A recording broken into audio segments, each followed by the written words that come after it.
Roman, and thank you so kindly for such a wonderful introduction. So we're here today to discuss the 2030 Climate and Energy Framework. I'll be guiding you through this piece of, in essence, non-legislation, but it will become legislation very soon. The specific reason why I'm saying that is because the ideas behind it are a framework, and then when the actual directives are built, it becomes a binding agreement of EU law. So just a brief overview of today's webinar. I'll explain the context of EU climate and energy policy, the 2030 framework in brief, and then I'll focus on some of the key areas that I believe are most interesting about it, especially what is meant by binding or not binding, the difficulties in implementing EU law, especially energy and climate law across the EU, and how the EU is trying to address this in what is known as governance. And governance could be translated best as, forcing implementation the right way. How do we actually achieve the goals that are set out?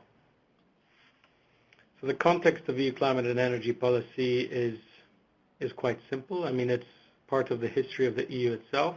It comes from the fact that countries all around the world have decided to fight in some way or another anthropogenic climate change, which simply means climate change caused or accelerated by human activity.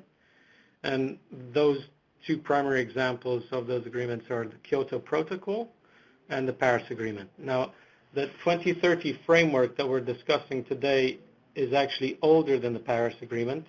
It was decided primarily before the end of 2014, and as I'm sure you're aware, the Paris Agreement was decided before the end of last year, in December.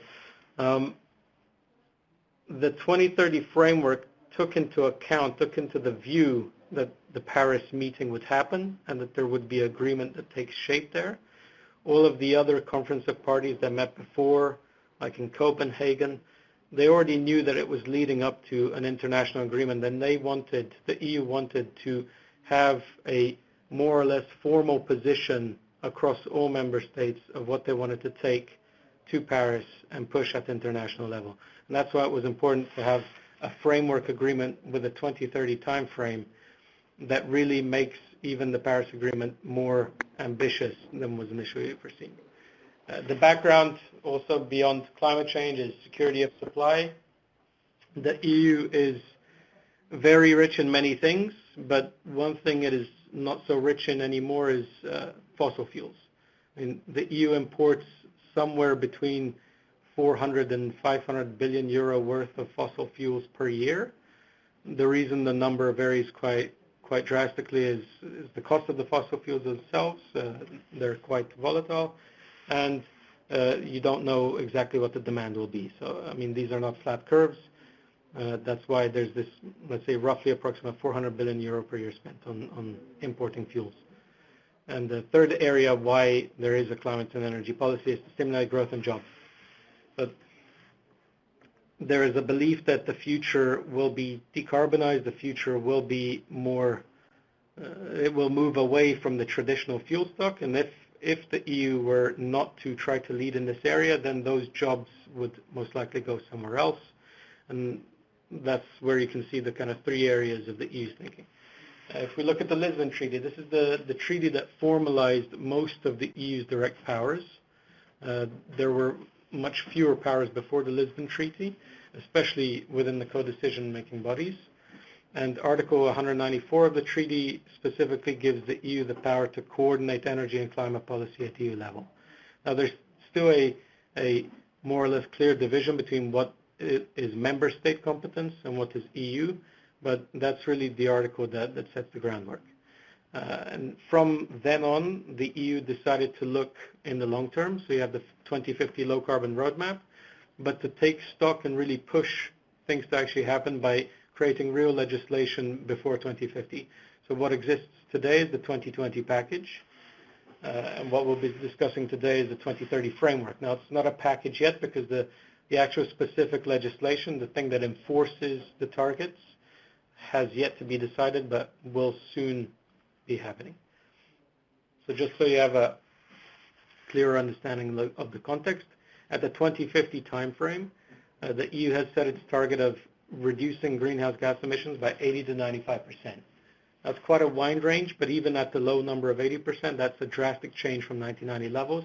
It's a drastic change for how power should be generated, and it's a drastic change of how even industry would do what industry does. Most chemical processes involve energy, so it's not just about efficiency, but there's almost inevitably greenhouse gases that are formed by it. The 2020 targets were translated into a package. A package just means a package of legislation, and this legislation is outlined below. I think on the slide it appears somewhat weird with the boxes, but I think it's understandable. So the 2020 targets are 20% cut in emissions, 20% of EU final energy should come from renewables, and 20% of improvement in energy efficiency. And those targets then translate to what are the directives that actually implement that on the right side. So you have, for the emissions reductions, you have two specific ones. It's the ETS and the non-ETS. So the ETS is the emission trading system. This is for a set of industries that's just decided by the EU which industries fall in line into the ETS market-based system. For all other industries, which includes transport, agriculture, waste, they're referred to as non-ETS because they fall outside the scope. And it's called the effort sharing decision, that both industries within the ETS and industries outside of it share the burden of reducing emissions. And then you have the Renewable Energy Directive and the Energy Efficiency Directive that implement the targets of 20%. So the 2030 framework is the next step after 2020, and it's meant to get us closer to the 2050 target. So in 2014, the Commission proposed their framework, and it was also endorsed in the now infamous Council conclusions in October 2014. As I've said before, it builds on what was previously agreed, and you can see the three new targets. Now, there's a key wording initiative there, and this reminds us back to the fact that the 2030 framework was agreed before Paris. So member states have their difficulties, and we'll go into that in the next slides. They have their difficulties in achieving high targets. So the EU wanted to be ambitious, but at the same time not lock itself into something that they're not yet ready to lock themselves into. So these targets were decided that they're all at least. So they're a minimum target. There is clear options for member states or the EU as a whole to exceed the targets. If we look at the 2020 package right now and the 2020 targets, the 20% emissions cut has already been reached. So in 2014, 2 years ago, the EU as a whole was around 23-24% below 1990 levels in emissions. So we actually achieved the target much ahead of time, and that's why the 2030 isn't 30% emission cuts, it's 40, and it's at least, because if things develop according to how they should, then this could even be a low target. The reason for at least is also going into Paris to improve their negotiating position, to say that the EU is ambitious and that they would love to see more. But it depends also at international level what is decided and what happens, because the EU still wants to remain competitive. So if you look at the longer term perspective, you can see it in the low carbon 2050 roadmap and in the transport white paper. But really what's going to happen from this 2030 framework are the new directives. These new EU directives will specify the targets in detail and the rules by which they will be implemented, and also how they'll be checked after, which is referred to as governance. So it's the same 4 directives as before. They're all being revised. Today, the emissions trading system directive for the so-called phase 4 of trading after 2020 is right now in co-decision. So right now, the parliamentary committees are working on it, and so is the Council. The other 3 pieces of legislation are yet to be launched. We expect the effort sharing decision to be launched in June, and the Energy Efficiency Directive in September, and the Renewable Energy Directive in November, December. So they are all meant to launch this year, so this new package of legislation will define the 2030 timeframe. Now, going back to the Council's position, because whenever a Commission makes a proposal, they have to get feedback depending upon what type of law or what type of initiative is from either or both the Council and the Parliament. And the Council reiterated what they saw as the key parts of the EU Treaty, which says that all member states participate balancing fairness and solidarity. Now, why choose the words fairness and solidarity? This has to do with the different levels of development across the EU. If you consider GDP as an indicator, you can look at figures right now. Countries like Luxembourg, Denmark, Ireland, Sweden, they're extremely high either in nominal or even purchasing power parity rates. Whereas when you look at Central and Eastern Europe, countries like Poland, Hungary, Romania, Bulgaria, they are much less developed by GDP standards than the West. And so those countries do not want to agree to something that doesn't take into account the different starting points. It simply wouldn't be fair, hence fairness and solidarity. Another decision made by them was to have binding EU-level targets, but not binding national targets, which harkens back to there will be solidarity, but it has to come as a group decision together, as opposed to Brussels deciding what the specific targets are. And they reiterate the full freedom of member states to decide their energy mix. Now, this has to do with the fact that different member states have different sources to power themselves, the indigenous sources, and they also have different installed capacities when it comes to new renewables. So whether it's wind, solar, biomass, or geothermal, whichever it is, there are different states. So some may already have a lot of hydro installed. And so they can very easily claim to be very renewable because they already are. So they could already be at 20, 30% without actually doing anything.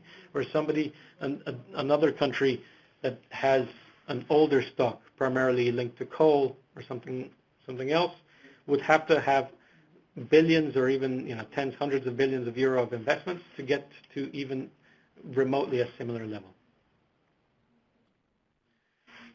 The key differences between the 2020 timeframe and the 2030 is that the 20 targets were binding, also at national level. So the 20% target is EU. Now that should be the EU average. The different member states had different percentages, but in aggregate, in average, they had to reach the 20%. So they were binding both at EU level and at national level. There were sub-targets, but this wasn't a big enough issue at the time, not just that it sounded good, but it wasn't disruptive.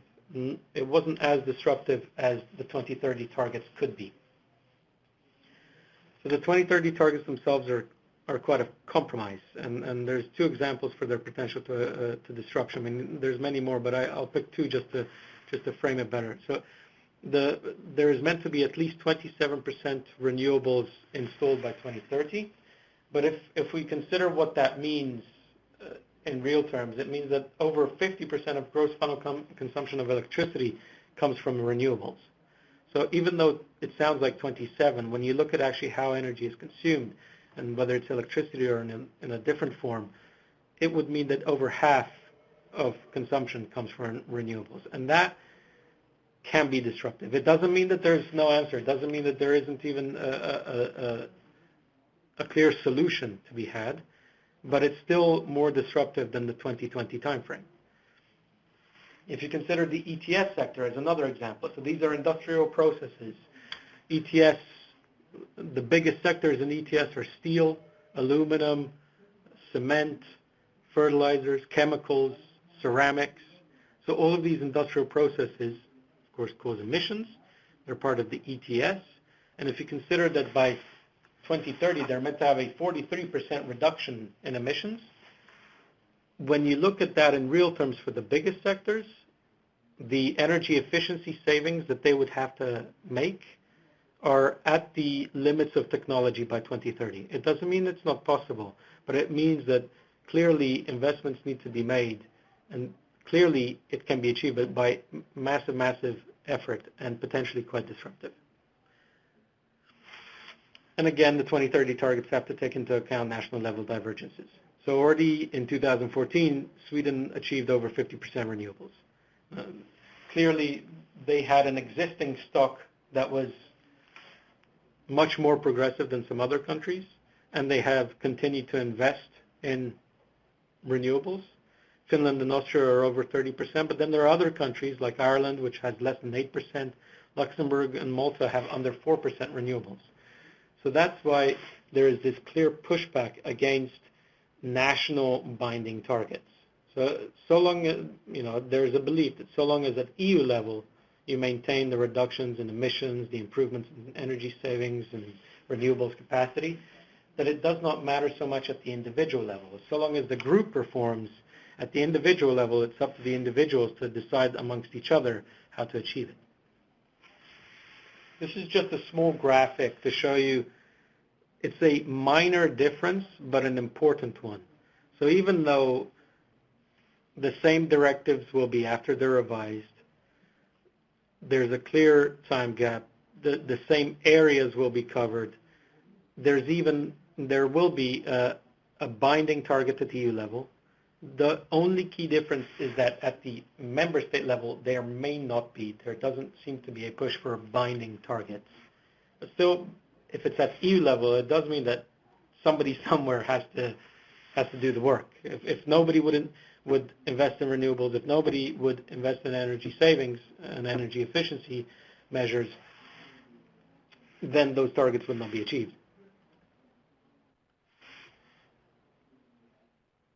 So on this slide, it's really more information about the so-called flexible targets.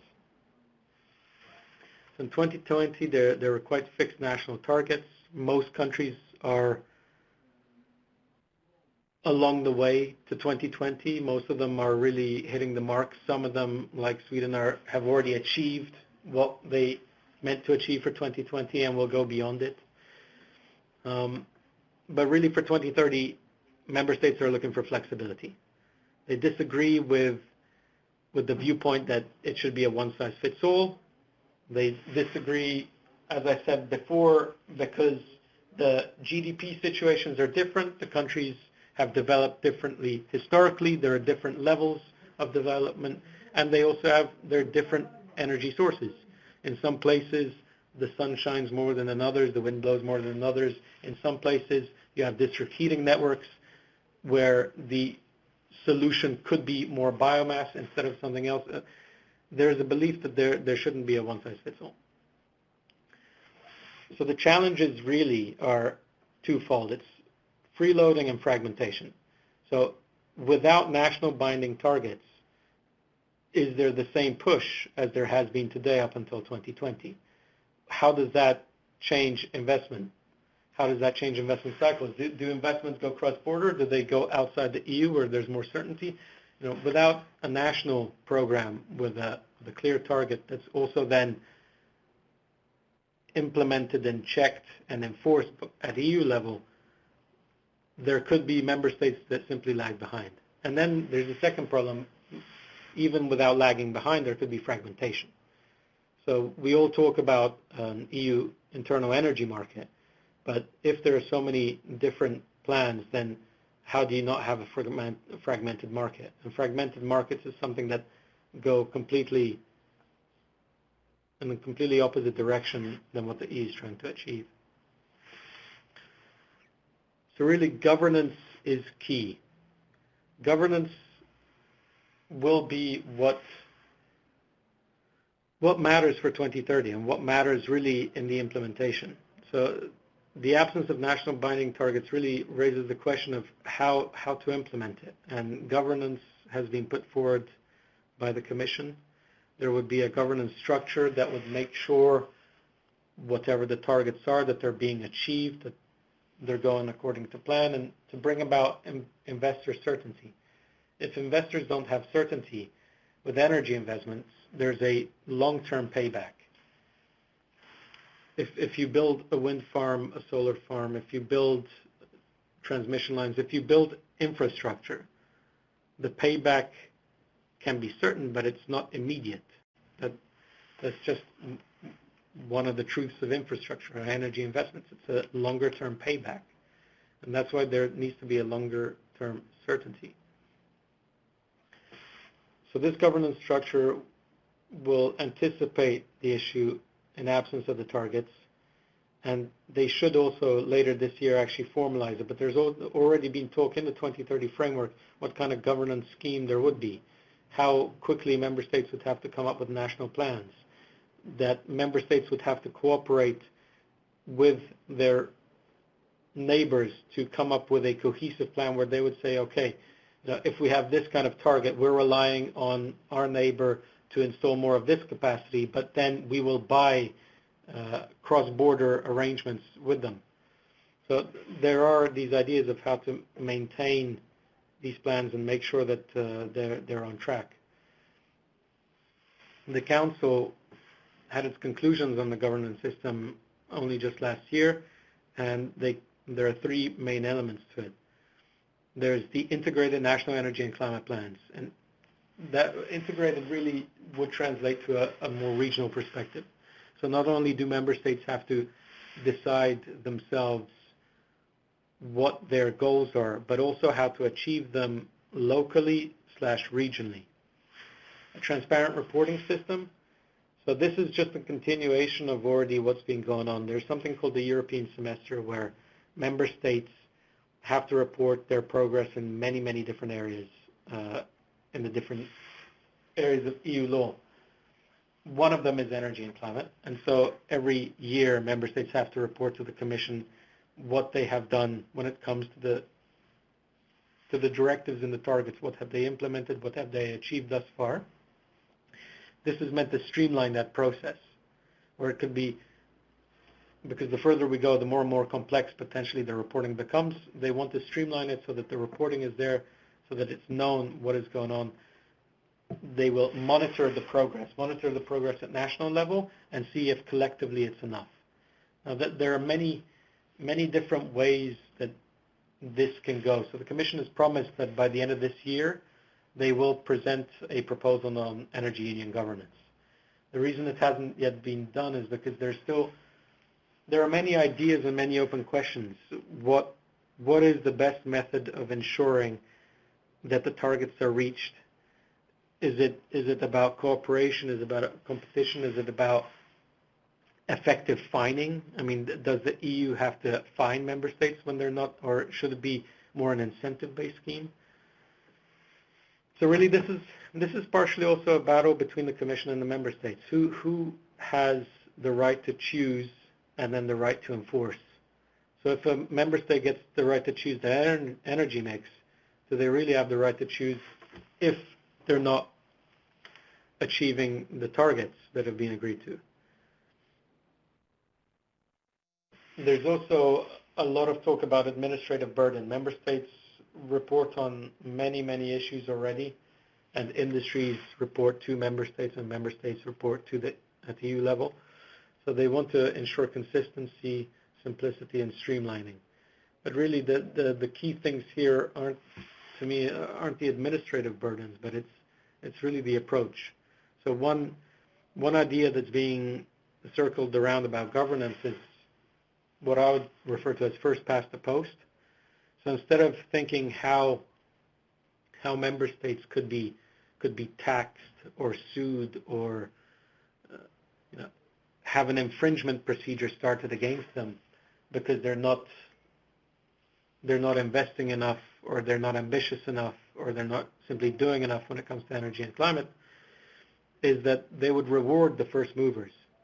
So why not, instead of a penalty system, have a reward system where the first X number of member states or the first region who achieves the targets actually benefits in some way? So instead of thinking, how can we punish those who don't, it's the other way around. How can we reward those who do?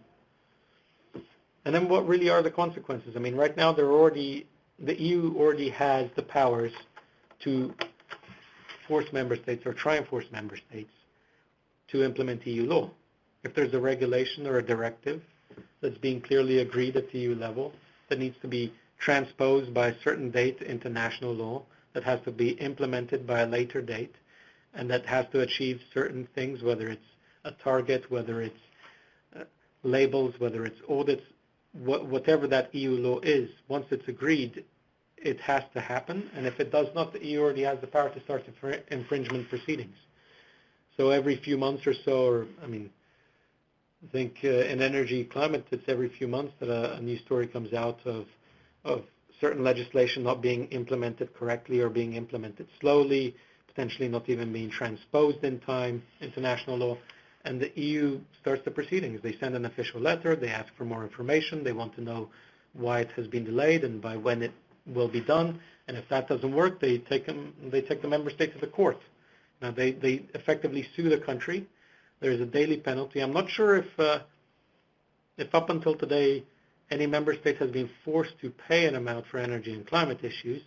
That I'm not certain of yet. There are certainly proceedings happening right now, but I'm not sure it has actually gotten to the point where a member state will have to pay, so to speak. And just to finish up on this governance matter, loose governance and flexibility, while member states thoroughly enjoy it, and there are certainly logical reasons why they need the freedom because of the different development levels, the different energy mix possible. If it's too flexible, then it may lead to extremely fragmented or lackluster legislation and implementation of legislation. And if the EU wants to not only achieve the goals of emissions reductions, but really achieve the goal of security of supply and keeping the competitiveness and jobs in Europe, investments need to be made. And investments won't be made if there isn't certainty. And a system that's very loose is rather uncertain. So these are just a few examples where, to highlight what can happen when we talk about fragmentation of implementation. It's called the internal energy market, and that now referred to as the energy union. And the idea is that there is one market, one single market for energy in Europe. Now that's still some ways away, considering that the markets aren't really connected yet, but there are plans to keep connecting them, keep implementing, make sure that market participants can do what they do. But here are just examples of how you take EU laws, and once they're implemented, they change drastically. So the ETS, now I won't go into the details of the ETS. It's a very complex system. Each time it's reviewed, it gets more complex. But there's one seemingly very small aspect to it. It's called cost pass-through. What this really refers to is the ETS covers both energy producers, like a utility. So someone produces electricity or other forms of energy, they fall under the ETS. So their costs of producing that energy go up. But they supply industries with that energy to perform industrial processes, whether it's steel making or cement or ceramics. And those companies thus pay a higher bill due to the utility having to pay more for the goal of emissions reductions. In some member states, some industries get that money back. Effectively, they don't have to pay. It's called cost pass-through. So it's known that some amount per kilowatt hour, per megawatt hour has increased due to the ETS, and that amount will be then deducted later. But it's not all industries, and it's not all member states. I believe that the UK is one of them, and I think Germany is another country where some industries are on a list who effectively are allowed to pass through the cost, and others simply have to pay up. Now, there's no reason why there are these differences across member states. Industry is industry, and the process is process, and EU law is EU law, but there are. So there's clearly a fragmentation there already. Some countries in ETS have a carbon floor price, so there's a minimum price to carbon. Not all places, so not all member states do that. It's very fragmented. It means that it leads to business decisions happening because of so-called arbitrage, regulatory arbitrage. In energy efficiency, the directive is very open. This openness leads to many, many, many different ideas being implemented. So on the same weight and page as effectively as a tax could be an information campaign. It could be labeling, it could be forcing companies to save energy, or it could be an information campaign of pamphleting. The Energy Efficiency Directive is very, very open to exactly what member states then decide to promote as energy efficiency saving matters. In renewables, I just wanted to highlight state aid issues. Again, this is one of those giant topics. Each of these is a huge topic to go into. I just wanted to highlight that across member states there's different implementation of the directives, and it causes a fragmented market that will obviously prevent it from really being a single energy market. And in some member states, depending on the type of renewables support, it could be considered state aid or not. But this is very specific, and I don't want to go into the details because it doesn't make sense for the 2030 framework. So just to highlight what are the next steps, it was on one of the previous slides just showing you what will happen, but just so that you're aware, the 2030 framework will become effectively a package once the legislation comes through. So ETS, as I've said, for the post-2020 phase has already launched. The effort sharing decision will launch before summer, and the other directives will launch before the end of the year. Now, considering the time it takes for directives to go through the Parliament and Council procedure, it could take another 2 years for them to be decided, which means that by 2017-18, by the end of 2018, all of this should become law, but then you have the deadlines of transposition into national law and implementation. And so it really goes into the 2020 to 2030 timeframe. And that is my presentation. Thank you. Any and all questions welcome, and I'll do my best to answer them.